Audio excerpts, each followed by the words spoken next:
I'm Ramnexus. Welcome to another Oblivion video. Today we're taking a deep dive into the world of Tamriel with a topic that's got every Elder Scrolls fan buzzing, a rumoured Oblivion remake. Though nothing has been confirmed from Bethesda, rumours and evidence have surfaced of a remake to Oblivion being worked on right now. And that's great news. I'd love an update to this great game.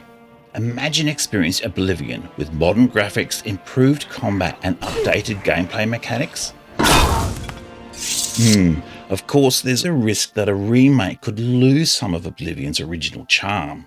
It's a delicate balance, a remake that is familiar but feels fresh, a faithful yet modernised version of Oblivion. That would be awesome. I'm really looking forward to it. Very good. All right, now let's count down my wish list of the top 10 changes an Oblivion remake will hopefully include. Number 10, graphics. Let's start with the big one. Today, Oblivion runs smoothly at 60 frames a second on even modest PCs, and mods can unlock even higher frame rates. On the Xbox, Microsoft's backwards compatibility team worked their magic on Oblivion. So today, I can play Oblivion at near 4K at 60 frames a second on my Series X. It would be disappointing if any remake went backwards from there. The PlayStation version has not kept up, unfortunately, with no improvements to the game since it was released on the PlayStation 3 and no way to play on newer consoles. It could be that PlayStation 5 owners will be the ones that benefit the most from a remake, if it makes it to that console, which I think it will, given Microsoft's recent publishing history. On the PC, we should see unlocked frame rates, no question. On consoles, 60 FPS minimum, maybe even a 120Hz mode for those with displays that support it. Even if we see improved resolution and frame rate, other graphical issues should be addressed too, like improving draw distance and enhancing the texture quality for environments, objects, and NPCs. Oblivion could even benefit from native high dynamic range support for vibrant colours and greater contrast. Many of these features have been addressed on PC with fan-made mods, which just shows there's interest there for this improvement. Now, here's the catch. The rumoured remake is using Unreal Engine 5, and that can be a beast, depending on how sophisticated a remake will be. A very optimistic person would wish for technologies like Nanite and Lumen to be used. We could even have ray tracing for realistic lighting and reflections. But together, these graphical features could make the game taxing to run on consoles. In that case, it'd be great to see options, a performance mode for high frame rate, and a quality mode for those of us who want all the eye candy. What I'd be disappointed with is if we get a game with a native render of just 720p, upscaled to 4K using FSR2. That scenario has a history of generating games that don't look so hot, and I think an Oblivion remake deserves better treatment than that. Number 9. Story and quests. I don't expect quest stories to change. Oblivion's strength, I think, is in its stories. Having said that, I also can't imagine any quests will be added. This game is complete as it is. Oblivion's charm laid in its unique blend of serious high fantasy storytelling and often hilarious and absurd encounters. On the one hand, you have this epic main quest about demonic invasion, and then you've got a side quest where you're cooking stinky cheese or helping invisible townsfolk. And that last one might be a bit hard to show on video. Anyway, it's this bizarre juxtaposition that helped make Oblivion so memorable and replayable. Overall, I'd say Oblivion was a mix of good quality high fantasy quests coupled with lighter moments which brought a smile to the face. It's a game that didn't take itself too seriously, and that was incredibly refreshing. But I am hoping we'll see updates to quests, and by that I mean fixes to bugs in quest lines that have so far only been addressed by the unofficial Oblivion patch on PC. So let's talk about patches. The last official patch was released about 13 months after the game came out, and for the subsequent 18 years, fans have been doing the bug fixing by updating the unofficial patch on PC. The latest patch notes state that there are 2,500 bugs fixed. Sure, they aren't all game-breaking bugs, but I'm glad they've been fixed. Some bugs are a product of the original Oblivion game engine, so they won't be relevant here. And I realise that some bugs aren't quest related, but I've got to put this point somewhere, so it's going in here with quests and stories. It would be criminal if any company remaking Oblivion didn't have a long, hard look at the unofficial Oblivion patch notes. My wish is that a remake of Oblivion will be free of the bugs that have been in the game since launch. So that's how quests will be updated, by fixing bugs identified since the game's release. Liking the video so far? Awesome. Do you mind just giving that video a like? That'd be great. Feel free to have a look at my channel and subscribe for similar content. Sweet. Awesome. Cheers. Thanks. Number 8. Combat. Now, the original Oblivion's combat, it got the job done, but let's be honest, it needs a serious update for 2025. It's not that it was simpler than Skyrim's, but it just felt imprecise. Positioning yourself and timing your attacks never quite felt right to me, and it often felt floaty, sort of lacked the impact and that visceral satisfaction you get in Skyrim, or even better, in Elden Ring. It's almost like you're hitting enemies with a pool noodle. Okay, maybe that's a bit harsh, but it definitely needs more oomph. Imagine revamping combat animations with smooth, weighty, and powerful looking attacks, refining hitboxes so swords connect solidly and don't just sort of pass through enemies, and tighter timings with response controls that make combat feel snappy and precise. And improved audio, visceral sound effects that really sell the impact of each blow.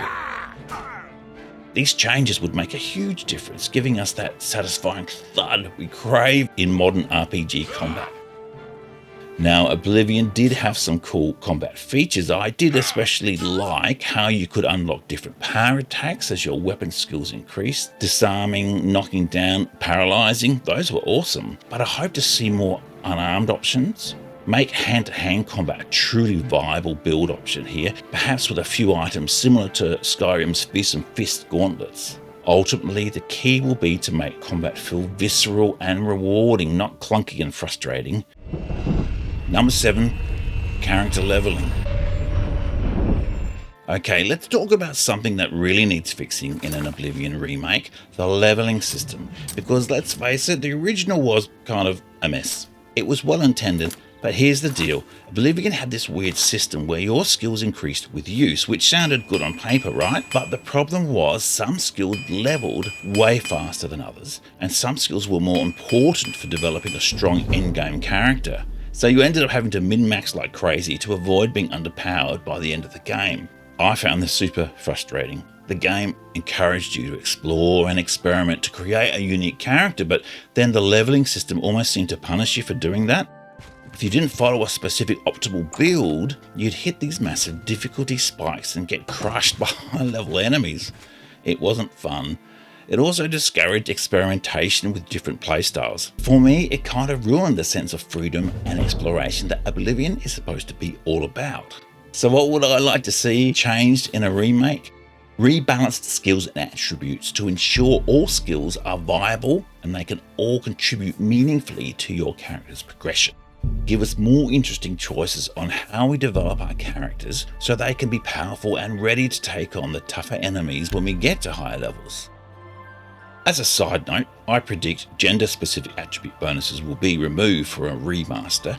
Remember how male and female characters of the same race got different bonuses for some attributes? Yeah, they might get rid of that.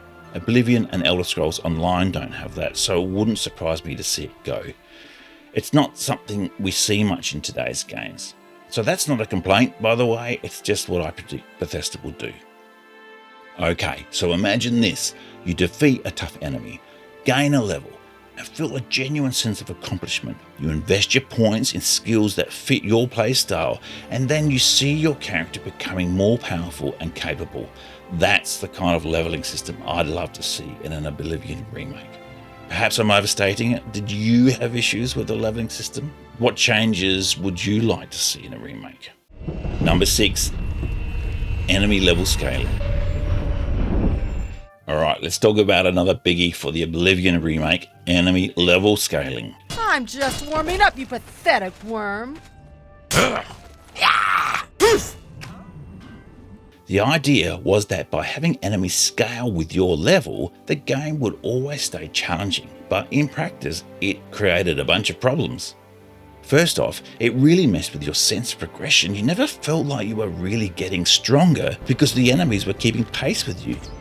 There are a bunch of popular mods on PC that do change this mechanic, and I mention this as it shows people want to update this existing system.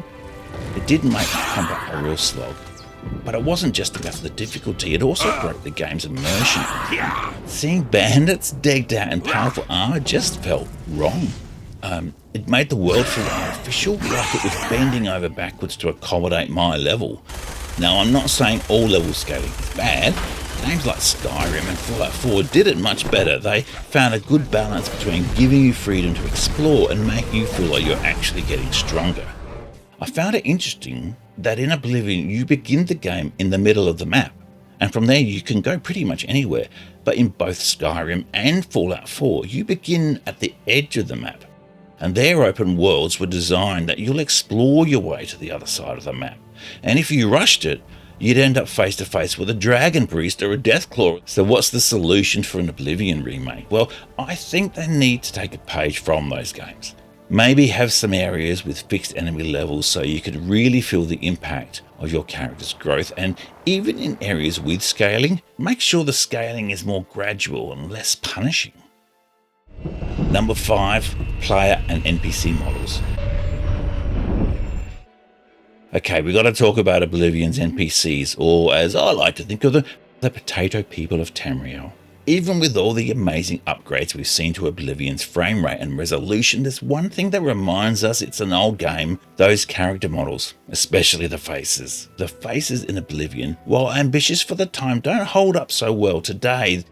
There is a lack of expression in the eyes, and lip syncing doesn't really hold up to today's games. Oh, the gates are unlocked. Very good. Oblivion's NPCs fail to convey anything close to genuine emotion, and I think this creates a sense of disconnect rather than immersion. We failed.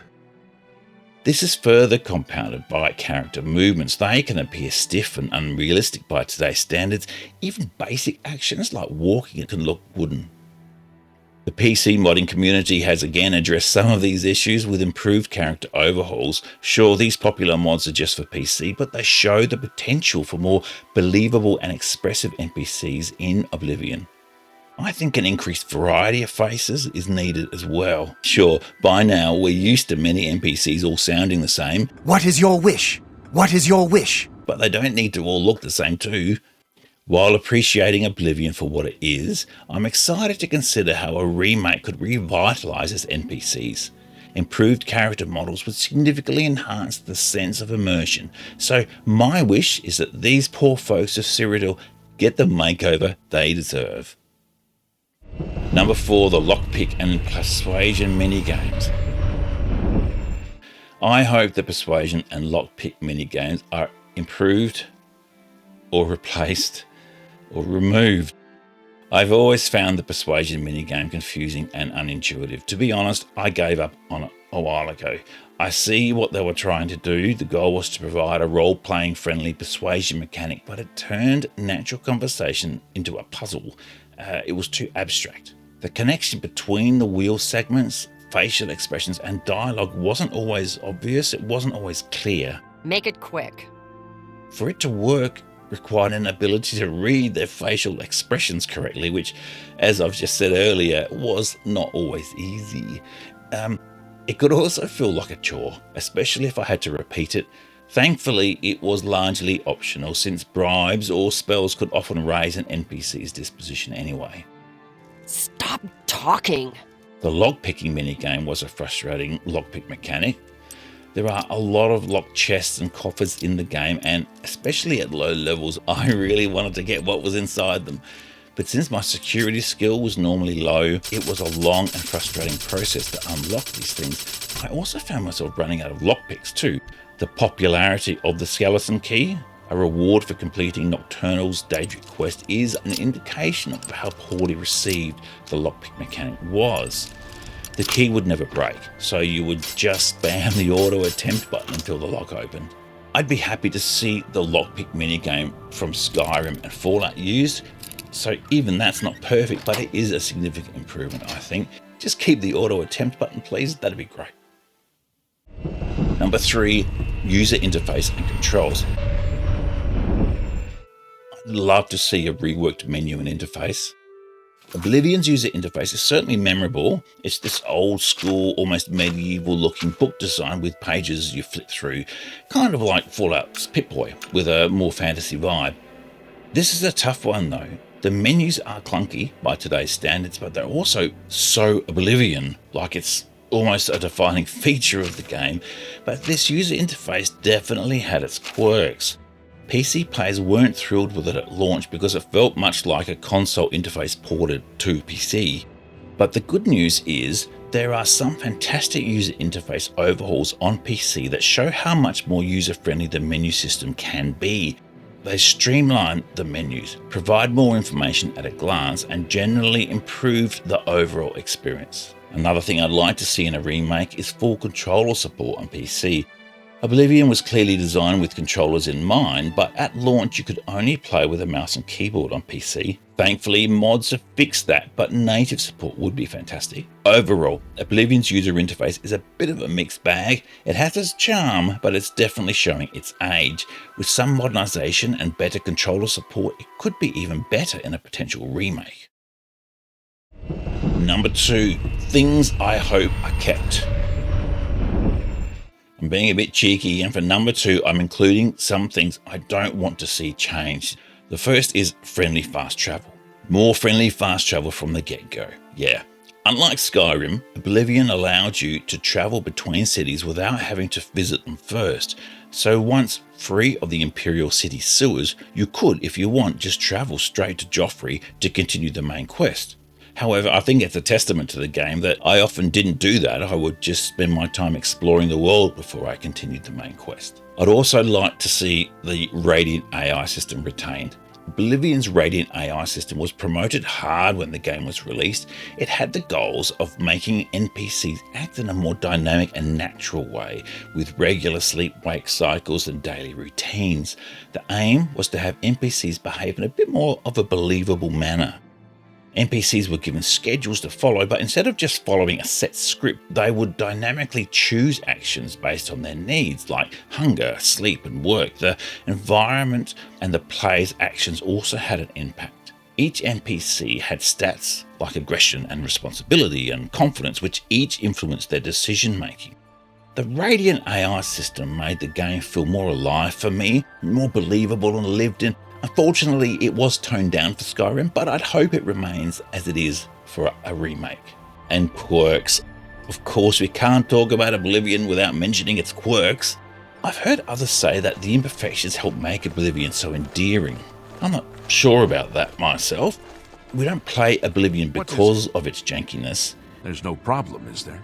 It's such a good game, we play it despite the jankiness. We're prepared to put up with the glitches and the old school interface. I think we've become accustomed to the quirks. And when I talk about them, I end up thinking about a game that brings back a lot of good memories for me. So I don't mind them in one sense. But the toughest challenge for a remake will be to find that balance between the feeling of playing a well-loved 20-year-old game, but at the same time playing a game that feels modern. And this will be hard to do because the balance will be different for different players. Some may want a complete overhaul, but others will be happy with just a few quality of life improvements. So, how does Bethesda build in a means to appeal to such a wide spread of players? Well, I'm glad you asked. Number 1, in-game mod support. My number 1 drop-dead essential feature for inclusion in an Oblivion remake is the ability to support fan-made mods, especially on consoles.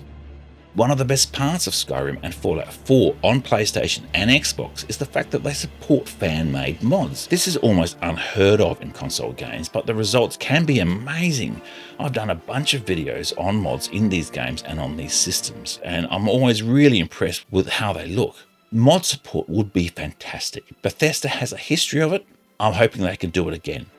If there's one thing mod support has shown us over the years, is that there are a lot of opinions on what people want out of their game, and mods allow us to tweak the game to our liking.